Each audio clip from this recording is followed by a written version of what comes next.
En comparaison avec les autres jeux, dans Wakfu, on a vraiment voulu créer des monstres différents et on a pris une direction où les monstres sont décalés et ont un humour omniprésent, tels que les bouffetous, les wapins ou les truches.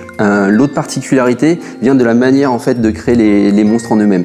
En fait, on ne crée pas un monstre unique un par un, on prend vraiment le principe de créer toute une famille autour du monstre. Pour donner un petit exemple, en fait, la famille bouffetou, on a les bouffetous qui sont vraiment les enfants, les bouffettes qui sont l'équivalent des mamans, les bouffetous qui sont les adultes, les chefs de guerre qui sont vraiment les chefs de meute, sont un peu plus puissants, et le bouffetou royal qu'on va retrouver uniquement en donjon.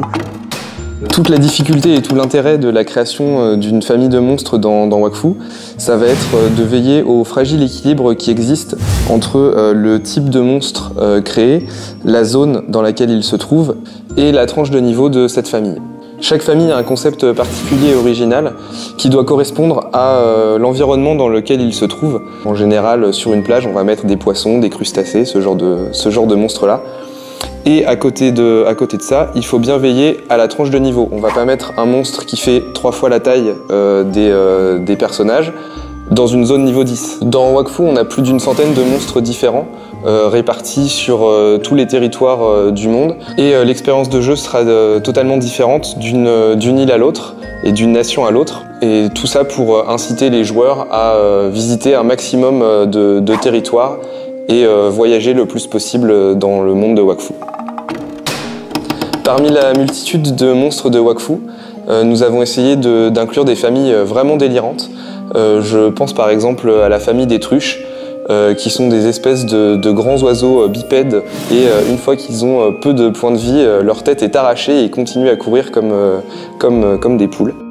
À côté de ces familles de monstres qu'on trouve dans l'écosystème, il y a des phases beaucoup plus scriptées dans les donjons et je dois dire que c'est pas toujours évident de scripter une princesse qui arrache ses vêtements et se retrouve en tenue de catcheuse sous les applaudissements du public. Dans Wakfu, pour créer les donjons, on part des monstres que l'on trouve dans l'écosystème. Par contre, on souhaite vraiment apporter une expérience de jeu différente, beaucoup plus axée aventure, où le joueur va pouvoir interagir avec des éléments qu'on trouve dans les salles, par exemple des pièges. On y met aussi des énigmes qui vont ouvrir des salles où le joueur va trouver des nouveaux monstres, des coffres. L'idée, c'est vraiment d'apporter aussi des monstres beaucoup plus puissants en fait, où le joueur va gagner plus de points d'expérience et va avoir plus d'objets. C'est un vrai travail d'équipe où on travaille main dans la main avec les programmeurs et les level designers pour obtenir justement cet aspect aventure où il va y avoir une multitude d'interactions. On a un autre type de donjon qu'on a appelé les donjons rush.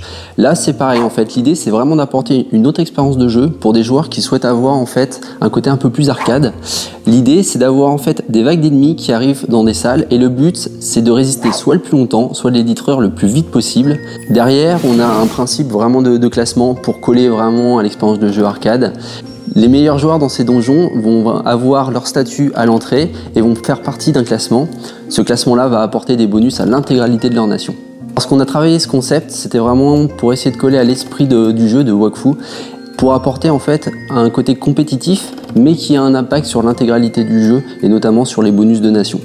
Au final, le PvE dans Wakfu passe par 3 expériences différentes, le combat à l'extérieur, l'aventure dans les donjons aventures et le compétitif dans les donjons arcade.